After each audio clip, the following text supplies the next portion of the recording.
The following podcast is brought to you by the Johners Podcasting Network, found exclusively at WrestlingWithJohners.com. Good evening, wrestling fans, and welcome to a different timing for our This Week in History show. Normally it's Thursdays at noon, but as people who follow our show know that I just had foot surgery, and timing for a lot of our things are going to be out the window for the next little while. But we definitely want to make sure that we got our history lessons in every week and keep them going all the time so that we don't fall behind and everybody knows what's going on in the world of wrestling, or what was going on in the world of wrestling.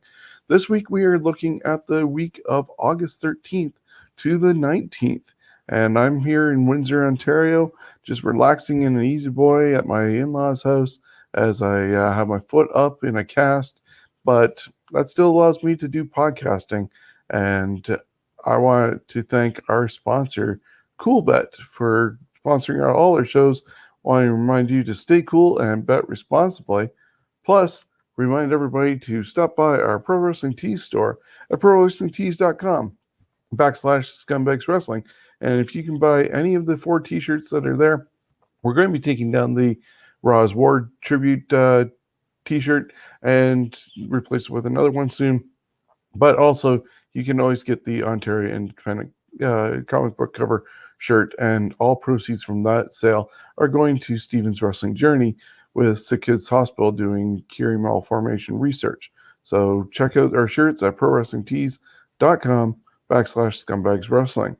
Now, as I said, we're going to do our best to keep you informed with the world of wrestling and what was, and we can't do that until we drop by Niagara Falls and welcome in Jonsey, who ends up putting this all together for us, at least the written stuff. How are you, Jonsey? I'm pretty good, and it's kind of going back in time because once the 2000s hit, I didn't watch wrestling as heavy as I did back in the 90s. Understandable. A lot of people dropped off after the WCW collapse and ECW collapse as well, and when there was only one organization really around with WWE, there was a lot of people that dropped off from watching wrestling. Casual fans were just there for WrestleMania, sometimes SummerSlam, Royal Rumble, but we're not around for the big stuff that kept on going. But we're going to refresh people's memories who were along for the ride, and also educate those who were not around for the 2000s to now, the last 20 years. So if you're ready to go, we're good. Yeah. We're going to start with August 13th and ECW. 27 years ago, Eastern Championship Wrestling presented Hardcore Heaven 94 from, of course, Philly. Some of the matches on the card: Jason Knight defeated Mikey Whipwreck to win the ECW Television Championship. The Sandman defeated Tommy Dreamer by DQ in a Singapore cane match. Cactus Jack and Terry Funk fought to no contest. And this is the match that ended with the fans throwing hundreds of chairs into the ring after Funk asked for a chair from the crowd, and that was a mistake, or maybe it wasn't because it worked out. This would be one of the biggest promo bits that they'd use for the product. And of course, what was said over and over again and pleaded by the ring announcer was, "Do not throw chairs into the ring." Well, they obviously didn't listen to that, considering all the visuals we've seen over that from the years.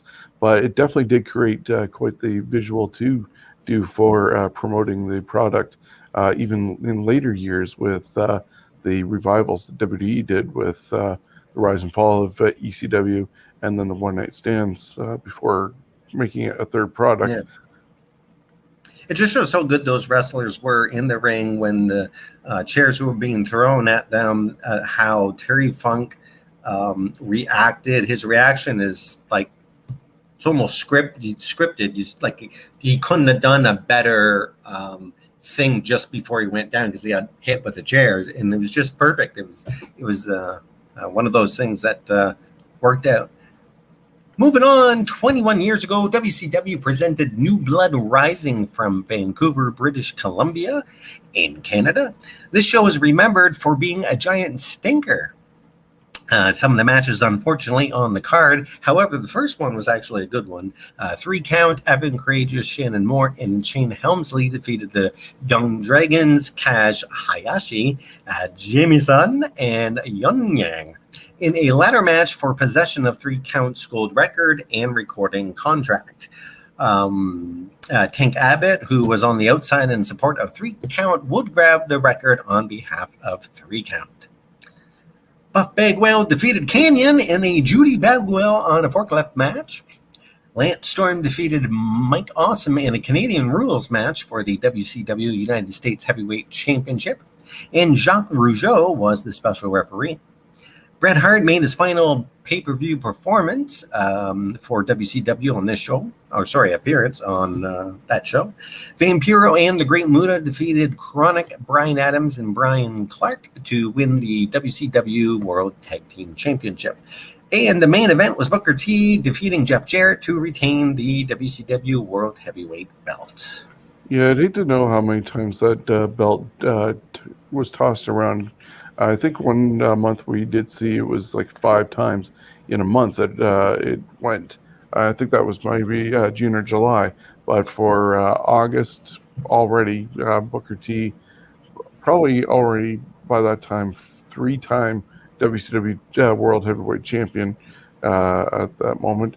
But as you said at the beginning, the opening match with 3 count against Young Dragons, when they ended up splitting into 3 teams, and Jamie-san was revealed as Jamie Noble, and you got, I think it was Evan Courageous went with him. Those 6 still had phenomenal ladder matches and just 6-man tag matches all over the place. Great, phenomenal team, all 3 of them. Yeah, they did some different stuff in that match that you hadn't seen anyone do, so it was great. Very innovative. 20 years ago on Raw is War from Chicago. Jeff Hardy defeated Rob Van Dam to win the WWF Hardcore Championship. Also on the show was the segment involving The Rock and Booker T. What's 2 plus 2? Thomas and Jefferson saga. I don't know if you can explain that or.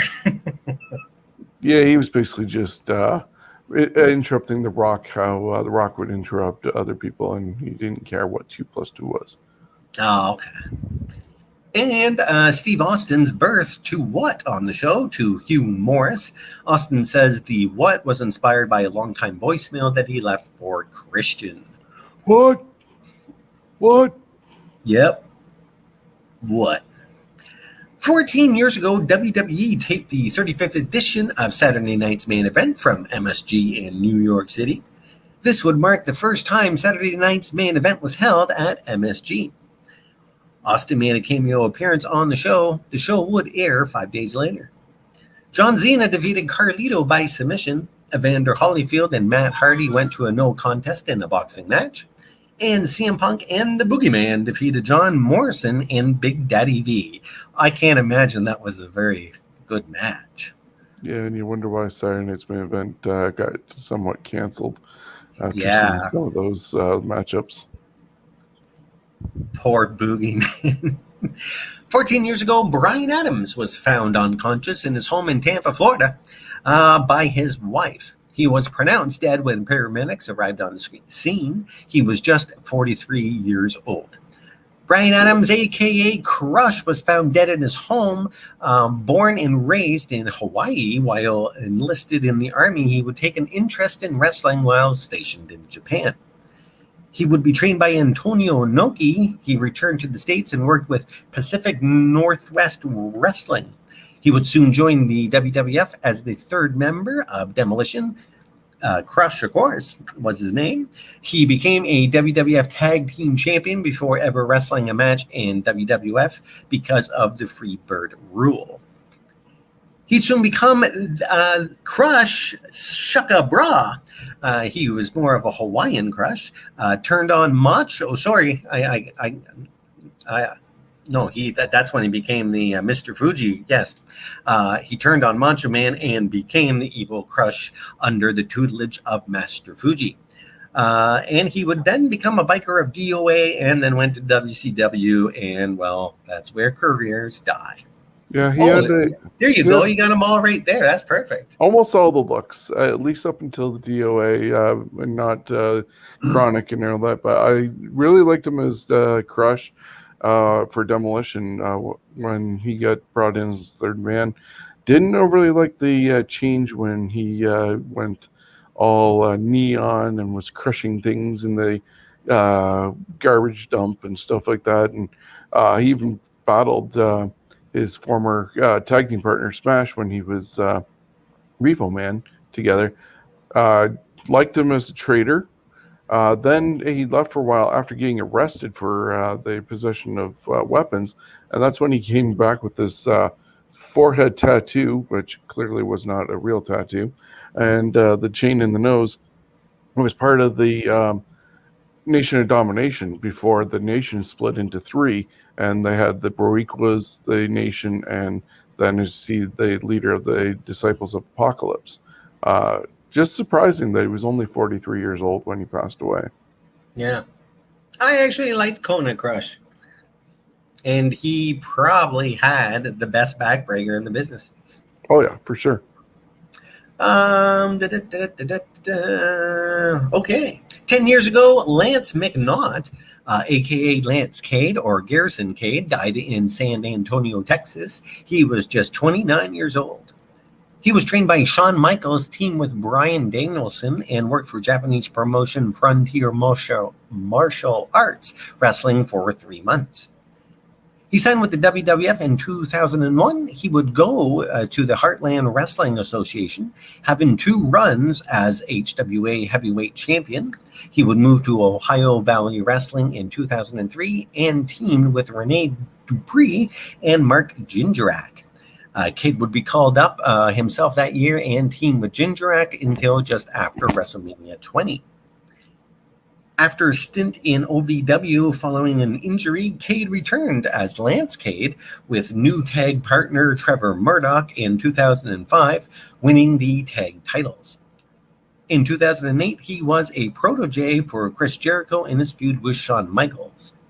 He would be released due to drug-related issues. He would re-sign with the WWE in September 2009 after a stint in Japan. He would die after an accidental intoxication from a mix of drugs and cardiomyopathy. I'm going with that one. Contributed to his death. Yeah, it's a shame. The guy was quite talented, and to be recruited as one of Shawn Michaels' guys, definitely a lot of talent there. Just want to remind people that we are live tonight, Thursday at 7:20. And if you have any memories of the stuff that we're talking about, feel free to put them in the comments, and we'll put them up on screen and share along. Excellent. 10 years ago, at a Ring of Honor TV taping in Chicago Ridge, Illinois, Jay Lethal defeated El Generico to win the ROH World Television Championship. Lethal had only been back less than a week after returning to the company. Moving on to August 14th, 26 years ago, WWF tapes the 467th and final episode of Wrestling Challenge. Wrestling Challenge debuted September 7th, 1986. Known as WWF Cavalcade in Canada, was the WWF's B syndicated show. Superstars of Wrestling, later Superstars, was the A show. The show featured only one title change in its 9-year history. Money Inc.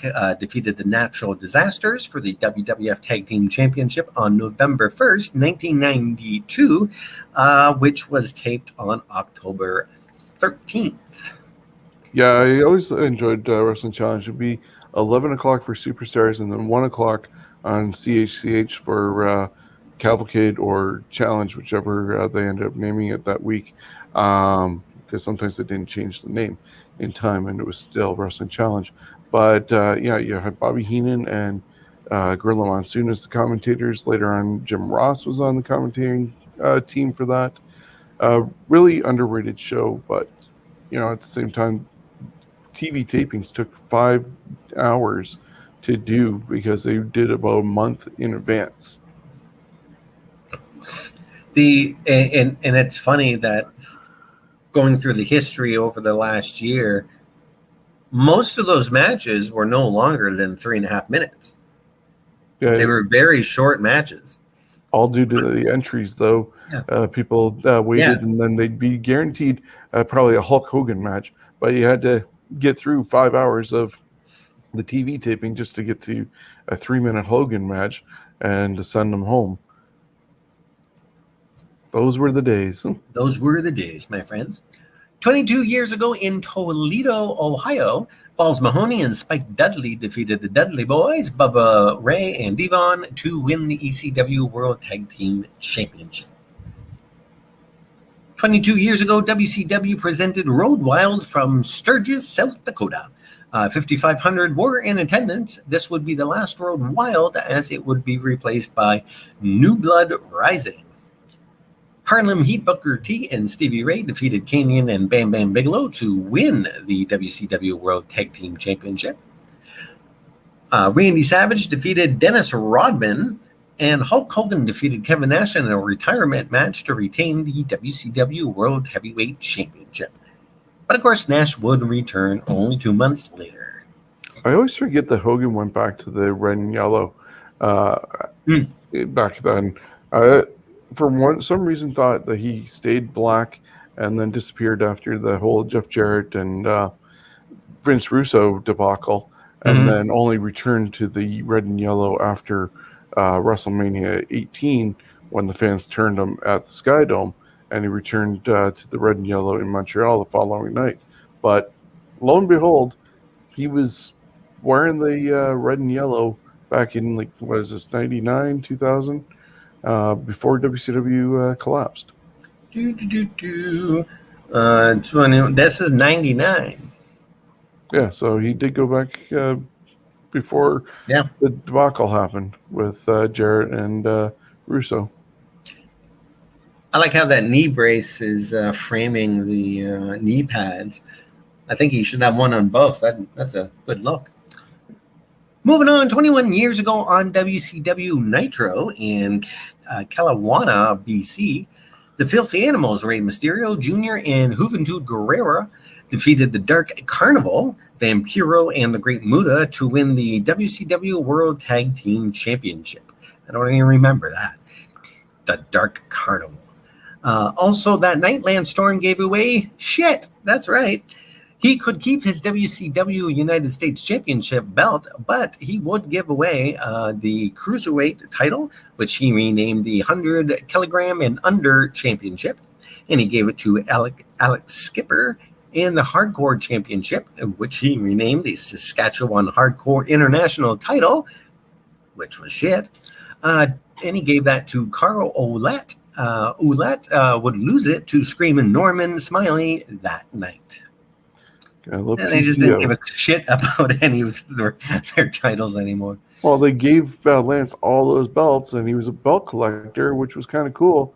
And it was awesome him renaming all the titles and to Canadianize them, especially with the Cruiserweight going to 100 kilogram or less and all this other stuff. But then all of a sudden they just went, no, you can just have one belt. And belts were just definitely props at that point because they didn't care.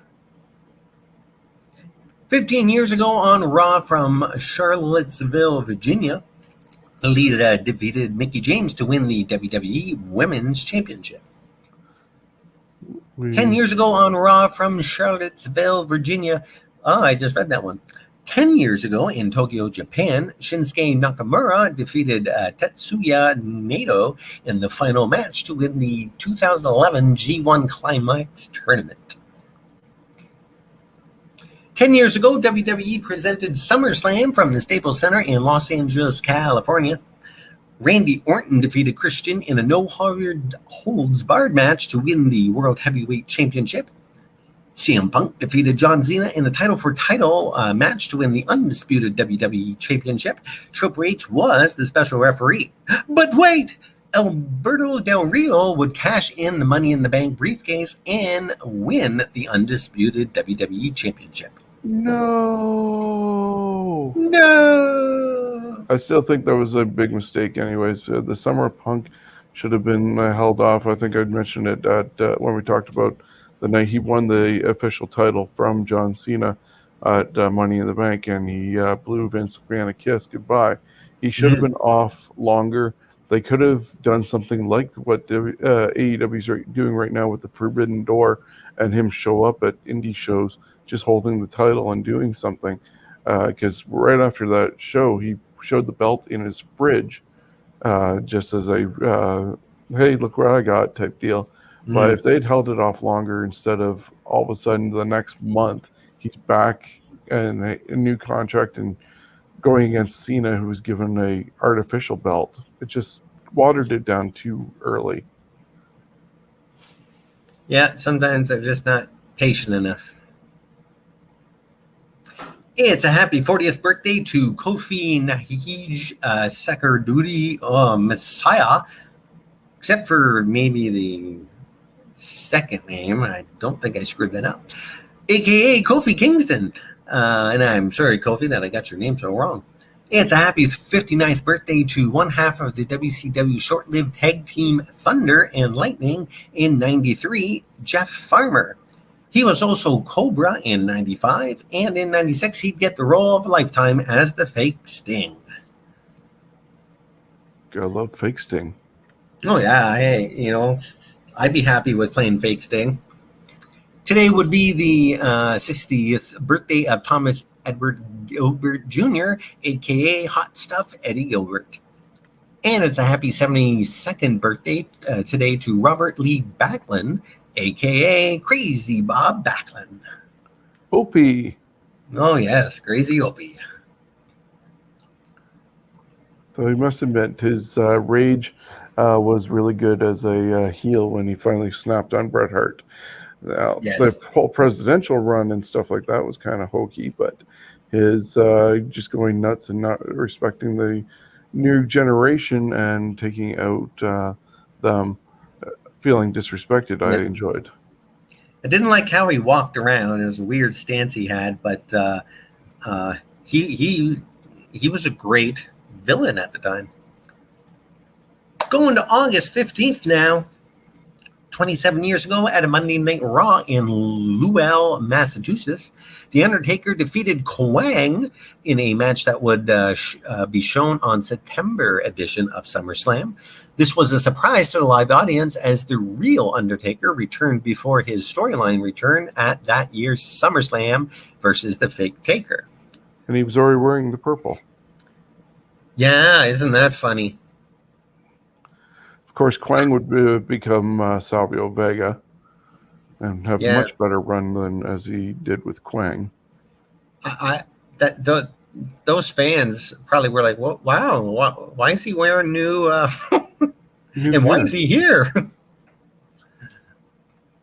And of course, the thing that I have here is that whole thing with Leslie Nielsen and George Kennedy. So they must have skipped that show. They must have not have known about that show. Yeah, maybe not.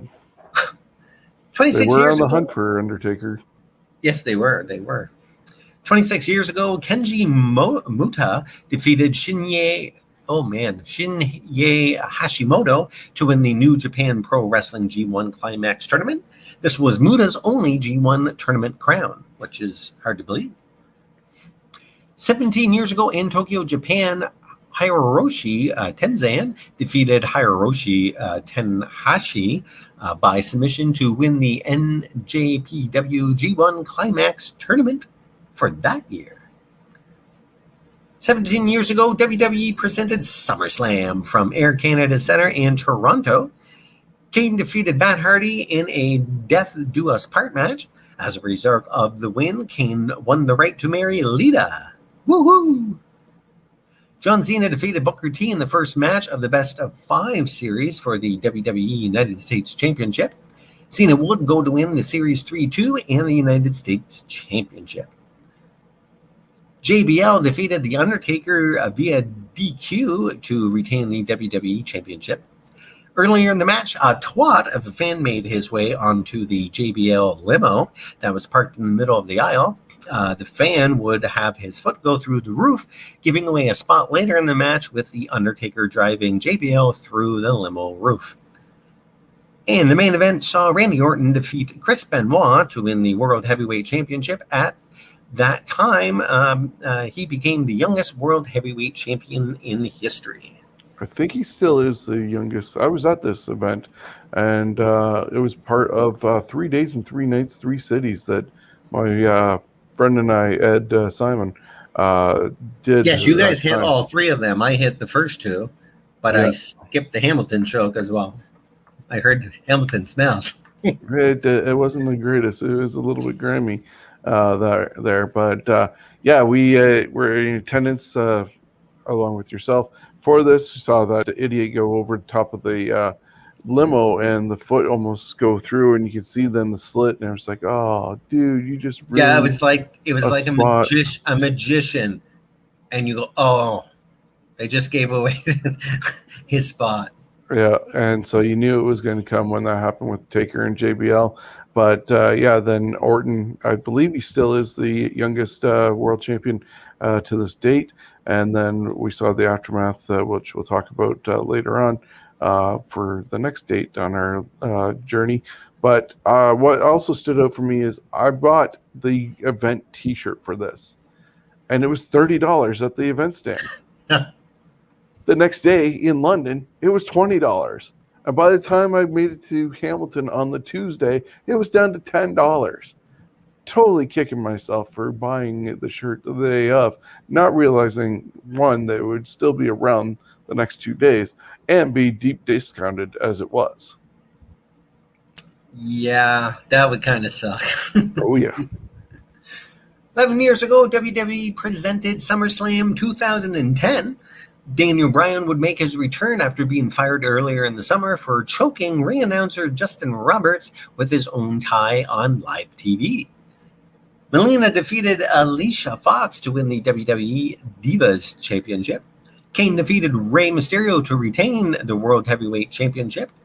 And Team Xena, being Xena, Morrison, R-Truth, Edge, Bret Hart, Chris Jericho, and Daniel Bryan, defeated Team Nexus, being Wade Barrett, David Otunga, Justin Gabriel, Heath Slater, Darren Young, Skip Sheffield, and Michael Tarver.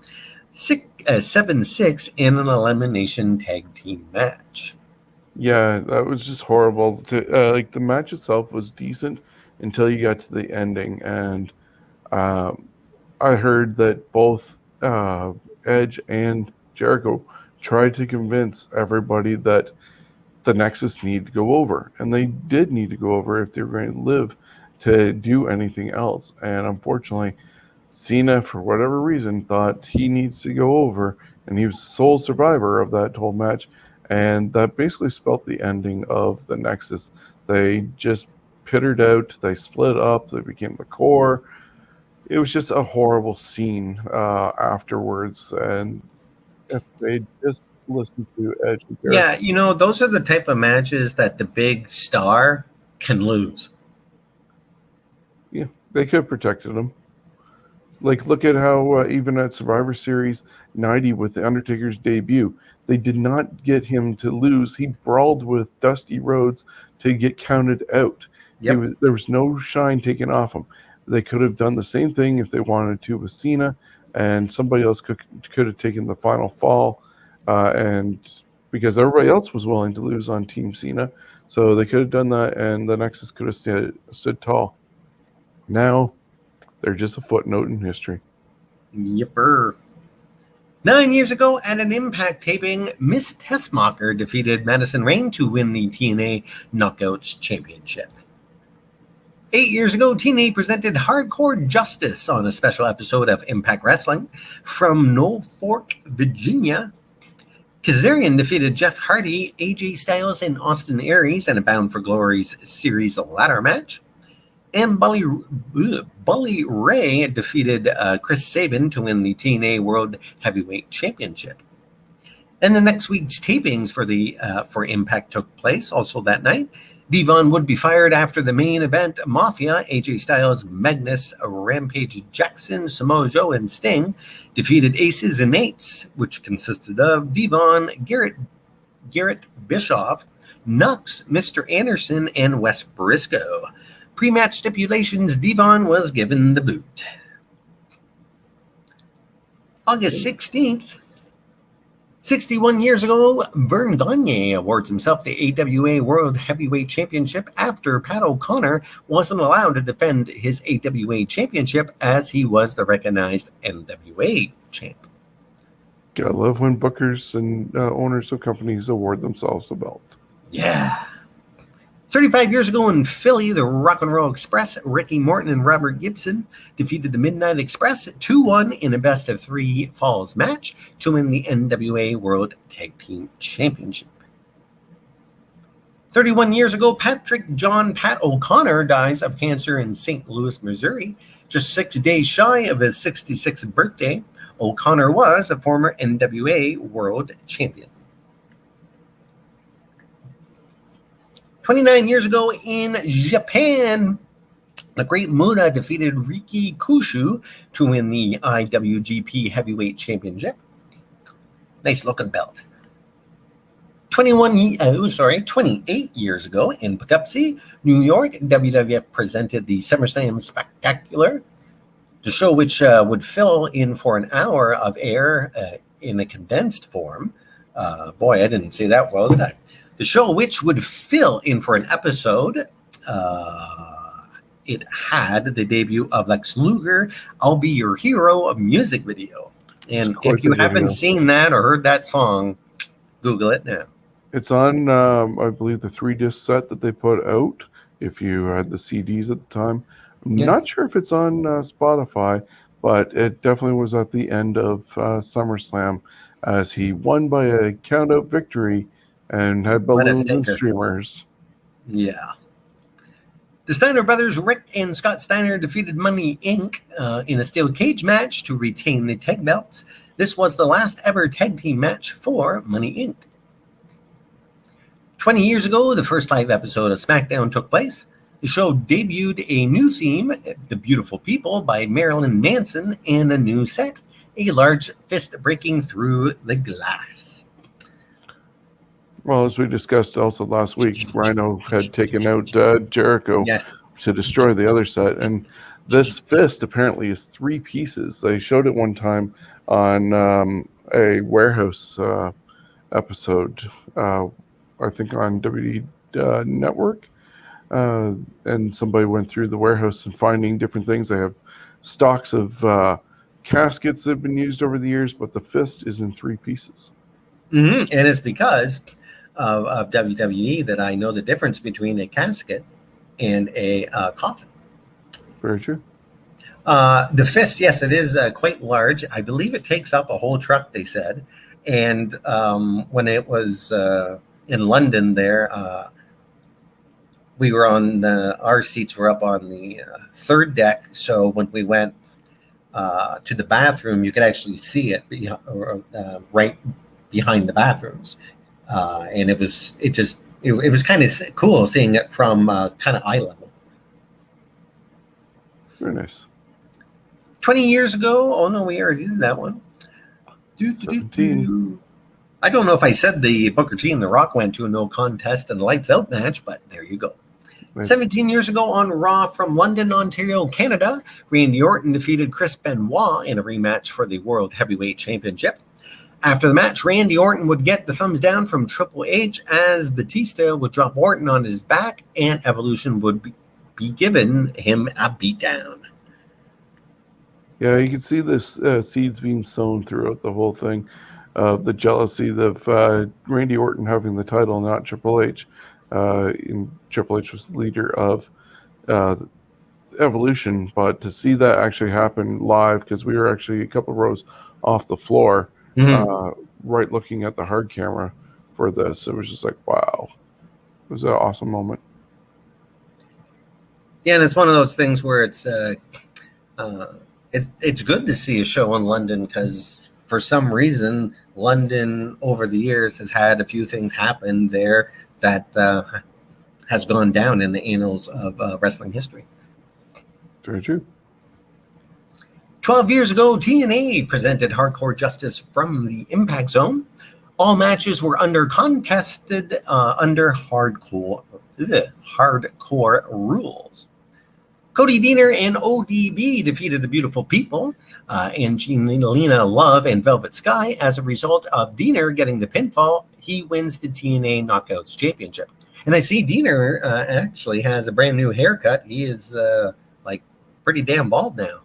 Yeah, he changed his character a few months ago in Impact Wrestling, and he's with Eric Young and just a bunch of misfits instead of being the redneck. But he's I believe back to being the redneck when he's at the house shows, the independent wrestling shows here in Ontario. Okay. Also on the show, Samoa Joe defeated Homicide to win the TNA X Division Championship. Kevin Nash defeated Mick Foley to win the TNA Legends Championship. And Kurt Angle defeated Matt Morgan and Sting in a three-way match to retain the TNA World Heavyweight Championship. And today would have been the 75th birthday of Hoyt Richard Murdoch, a.k.a. Dirty Dick Murdoch, the Cheeto-eating, beer-swinging machine. His last major wrestling appearance actually came at the 95 Royal Rumble as entrant 27. Murdoch appeared in a handful of movies, including the 1974's The Wrestler, 78's Paradise Alley, and 85's Grunt, the wrestling movie. He also would make an appearance on an episode of The Jerry Springer Show. And did you know that Murdoch was a member of the Ku Klux Klan? Yeah, I've heard that a couple times on Jim Ross's podcast that he is a card-carrying member of the KKK. That blew me away. Actually, I kind of want an action figure of him now. Just so you can put that hat there. What a bastard. Today would have been the 92nd birthday of Jack Atkinson, a.k.a. Fritz von Erich. August 17th, 52 years ago in Bloomington, Minnesota, Dr. X defeated Vern Gagne to win the AWA World Heavyweight Championship. 35 years ago in Charlotte, North Carolina, Nikolai Koloff defeated Magnum TA to win their best of 7 series 4-3 to claim the vacated NWA United States Championship. That would be Nikita Koloff. Nikita, sorry, yeah, that's what the. Did I say Nikolai? Yep, that's all good. Cool. I have it spelled out Nikita, but my brain just went with the more popular name. Not that I think this Koloff is a lot better than the other one, but the other one, I think he was more well known. Anyways, Magnum was stripped of the belt back in May for assaulting then NWA president Bob Geigel. 35 years ago in Fayetteville, North Carolina, Nikita Koloff defeated Tully Blanchard to win the NWA World Television Championship. 24 years ago, ECW Hardcore. There we go. I lost my spot. Hardcore Haven 97 from the War Memorial Auditorium in Fort Lauderdale, Florida. Rob Van Dam defeated Al Snow in a Monday Night Wars Rules match.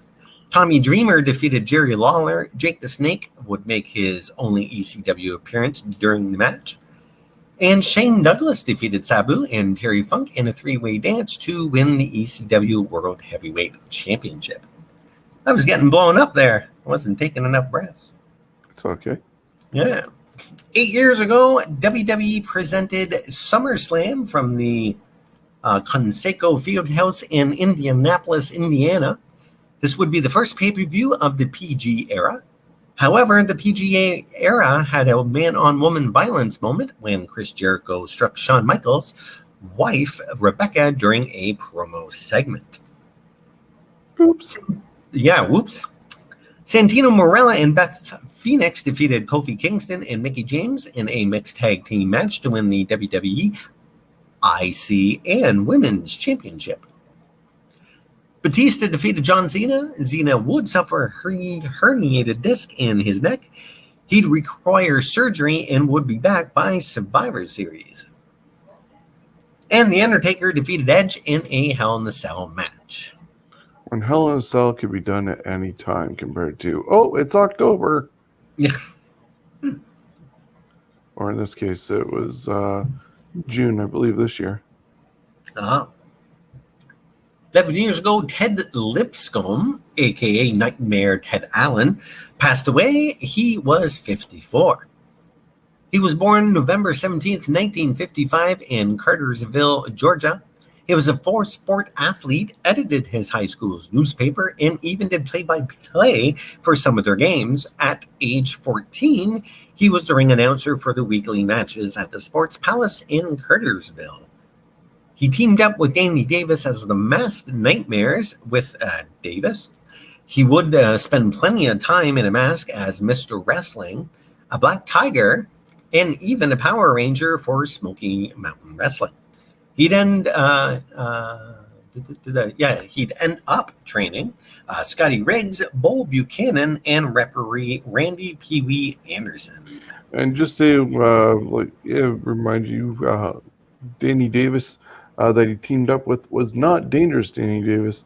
This would be the one who ran OVW and trained the guys that came out of there. Oh, wow! There you go. So this is the different Danny Davis. Yeah, two Danny Davises in different professional wrestling. I'm putting in here different. Okay. And I already, didn't do that one. 11 years ago, at a SmackDown taping in Bakersville, California, Alberto Del Rio and his personal ring announcer, Ricardo Rodriguez, both would make their WWE television debuts. In the show's main event, he'd make Rey Mysterio submit for the win, then injure Mysterio post-match. Rodriguez had quite the way of introducing Del Rio. I was at least one bonus to Del Rio's entrance and his whole shtick. The man himself, well, not so great, but who knows. 7 years ago, WWE presented SummerSlam 2014. Dolph Ziggler defeated The Miz to win the WWE IC Championship.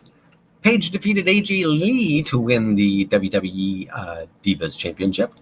And Brock Lesnar defeated John Cena to win the WWE World Heavyweight Championship. 7 years ago, AAA presented Triple Mania 22. El Hijo del Perrero Guerrero defeated Cybernetico, Dr. Wagner 2, and Mystizi in a four-way elimination match to win the Copa Triple Mania 22. It's a happy 29th birthday to Sahara Jade Beavis, a.k.a. Paige. And it's a happy 34th birthday to cheerleader Melissa Anderson. She'd have stints in both the WWE and TNA. And it's also was 25th birthday for NXT star Indy Hartwell. All right. She's a pretty lady.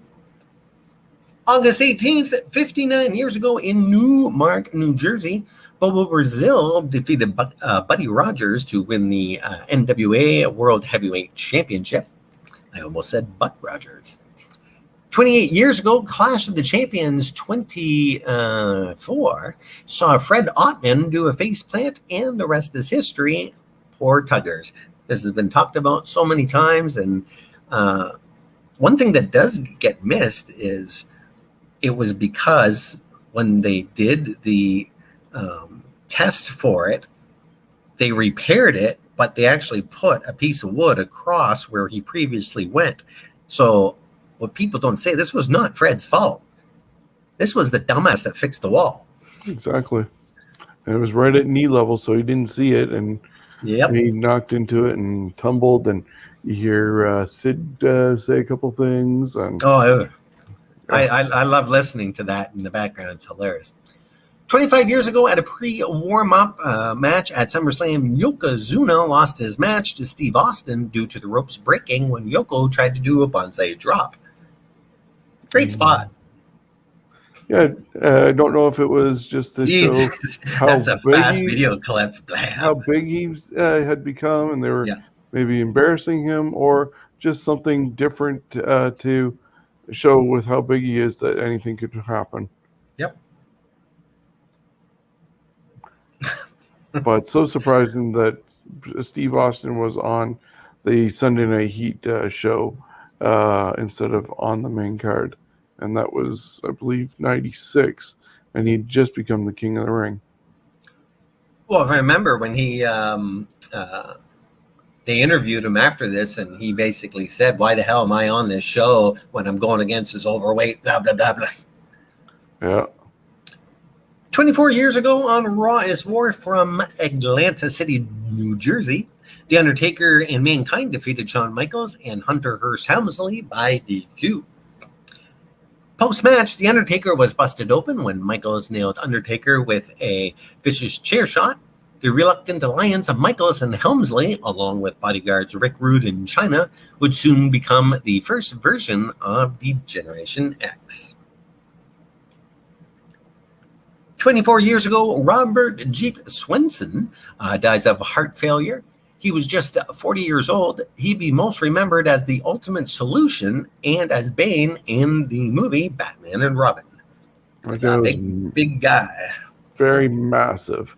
But yeah, he had his one shot in WCW as part of that really weird three-cage match, and brought in Zeus or Z Gangsta and the Ultimate Solution and the Horseman and the Dungeon of Doom. Yeah, just really cluster. He could have had better. Oh, absolutely.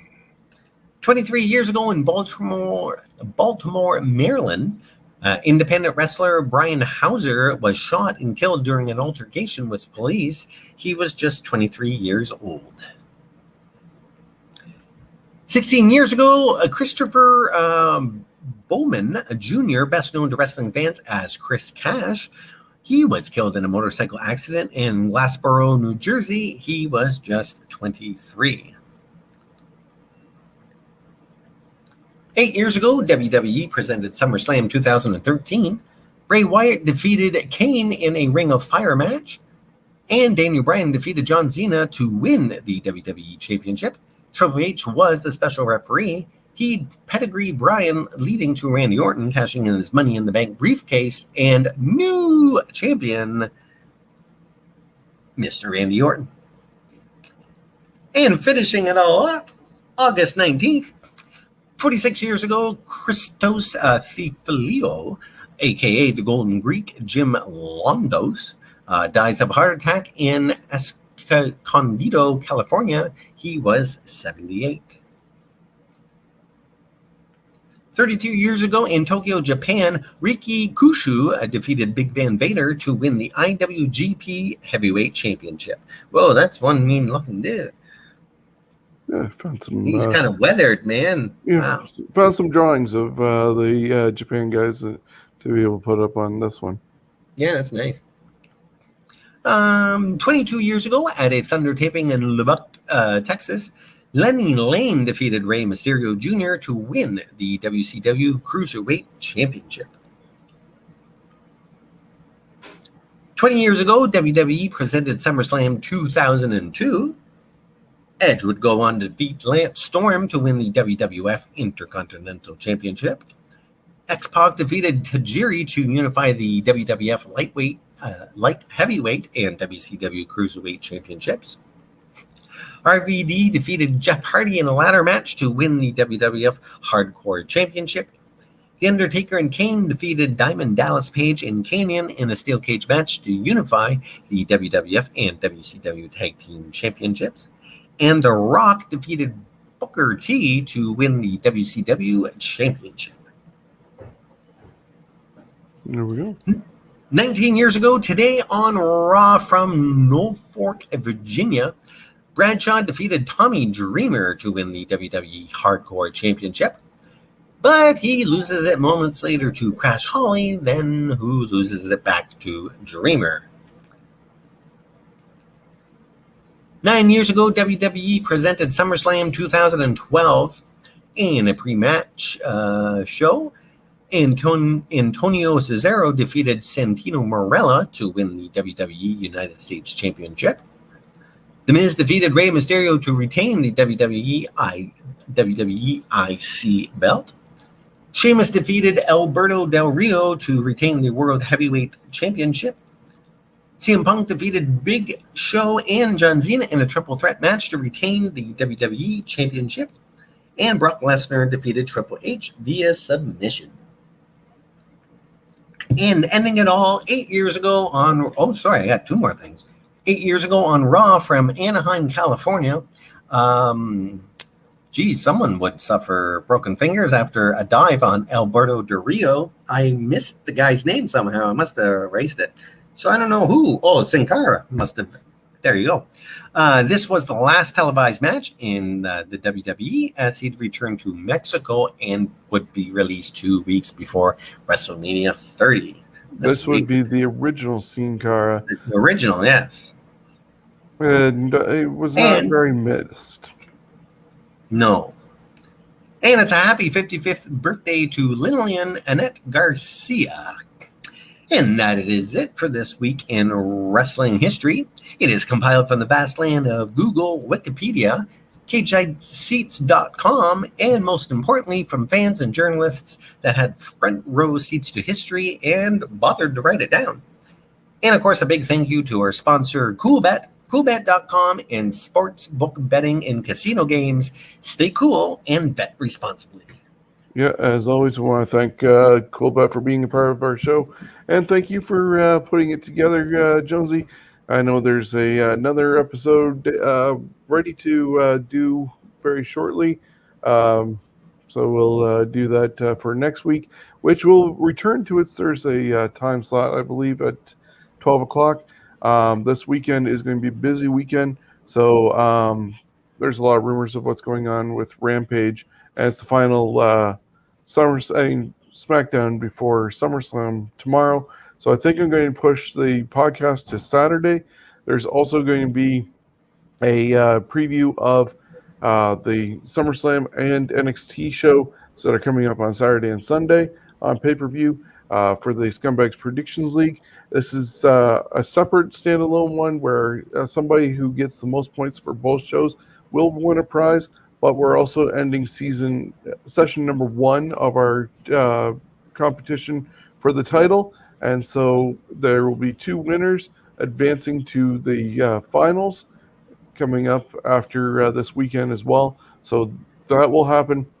So check out our page over at scumbagswrestling.ca for more information on how you can be a part of it, how you can submit your picks for the matches that are scheduled. I think there's about 15 in total between SummerSlam and NXT to take over 36.